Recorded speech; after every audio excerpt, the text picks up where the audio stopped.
जय हिंद फ्रेंड्स आज वीडियो रे 5th जनरेशन फाइटर जेट उपरे डिस्कस करिबा। आम भारत अमेरिका किंबा रूसिया ठारू 5th जनरेशन फाइटर जेट किनिबो ना नाही एहार विस्तृत जानकारी एही वीडियो माध्यम रे जानिबाकू चेष्टा करिबा। वीडियो भारी इंटरेस्टिंग हेबो तेनु वीडियो को एक प्यारा लाइक एवं आम चैनल को सपोर्ट प्लीज। हां फ्रेंड्स मझिरे एमिति सबु खबर आसी थाई जे चाइना सहित पावर को बैलेंस करिबा पई अमेरिका द्वारा आम भारत को F-35 फाइटर जेट रो ऑफर करा जाई पारे। 2023 रे जेते बेले एरो इंडिया शो रे F-35 को डिस्प्ले करा जाइथिला सेते बेलु अनुमान करा जाउथिला संभवतः भारत को F-35 विमान ऑफर करा जिवो। तेनु प्रमोशन पई F-35 को आम भारत रे शो करा जाइथिला। एहा परे रिसेंटली चाइना द्वारा FC-31 पाकिस्तान को बिक्री करिबा खबर सुनिबा परे एवं पाकिस्तान एवं तुर्की रो मिलित उद्यम रे कान फाइटर जेट रो को प्रोड्यूस करिबा खबर सुनिबा परे आम भारत रे चर्चा हेबारे लागिला। आम भारत अमेरिका सहित F-35 विमान किनिबा पई वार्तालाप आरंभ करिबा उचित, किंतु एहा उपरे वर्तमान पूर्ण छेद पड़ी जाइछि। एहा छडा आम भारतीय वायुसेना द्वारा केबे भी प्रकाश करा जाय नाही F-35 विमान को किनिबा पई वार्तालाप आरंभ करिबा पई। एहा परे F-35 विमान को तयारी करूथिबा कंपनी लॉकहीड मार्टिन कन्फर्म करी कहिछि वर्तमान सुद्धा भारत को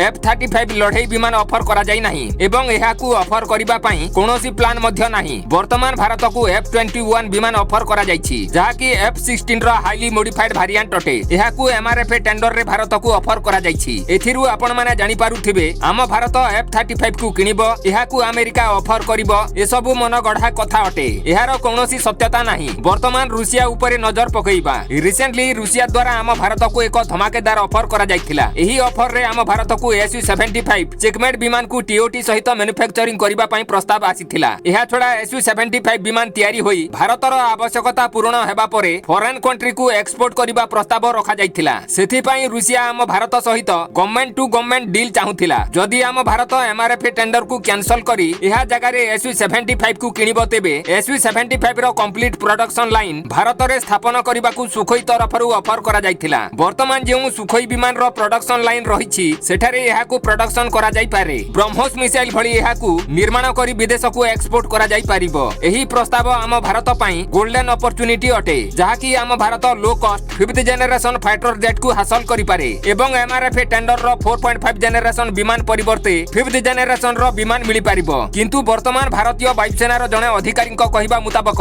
एही प्रस्ताव को आम भारत द्वारा सीरियसली कंसीडर करा जाउ नाही। एहार अनेक कारण रहिछि। प्रथम कारण हैला आम भारत Su-75 प्रोग्राम रे शामिल हेबा पई फाइनेंशियली प्रस्तुत नुहे कारण एही विमान संपूर्ण रूपे तयारी होई नाही। एहा छडा रूसिया द्वारा एहा को व्यवहार करा जिवो नाही, केवल एक्सपोर्ट मार्केट को दृष्टि रे रखि तयारी करा जिवो। तेनु एहार कैपेबिलिटी उपरे प्रश्नवाची सृष्टि होइछि। निजे रूसिया एहा को व्यवहार करिवो नाही, तेनु कैपेबिलिटी कोन आपण माने जानि पारुथिबे। कुहा जाउछि एहा को आम भारत जदि किनिबो एवं तयारी करिवो तेबे अनेक फाइनेंशियल बर्डन मध्य आसी पारे। वर्तमान सुद्धा एहार कोनोसी कस्टमर नाही। जदि आम भारत Su-75 को किनिबो तेबे आम भारत प्रथम ग्राहक हेबो। एहार डेवलपमेंट एवं मैन्युफैक्चरिंग रो खर्च मध्य आसी पारे। रूसिया द्वारा केवल गवर्नमेंट टू गवर्नमेंट डील करिबा प्रस्ताव आसीछि एवं एहार कंप्लीट टीओटी सहित लोकल मैन्युफैक्चरिंग रो ऑफर करा जायछि जहा कि डेवलपमेंट कॉस्ट रूसिया वहन करिबा उचित। जदि सब किछि ठीक ठाक चले रूसिया एहा को टाइमली डेवलप करिनिए तेबे आम भारत पई फायदा होई पारे। जदि ए भली न हुए तेबे आम भारतर टंका एवं समय बर्बाद होई पारे। तेनु वायुसेना द्वारा एहा को फोकस करा जाउ नाही। एहा सहित आम भारत को शीघ्राति शीघ्र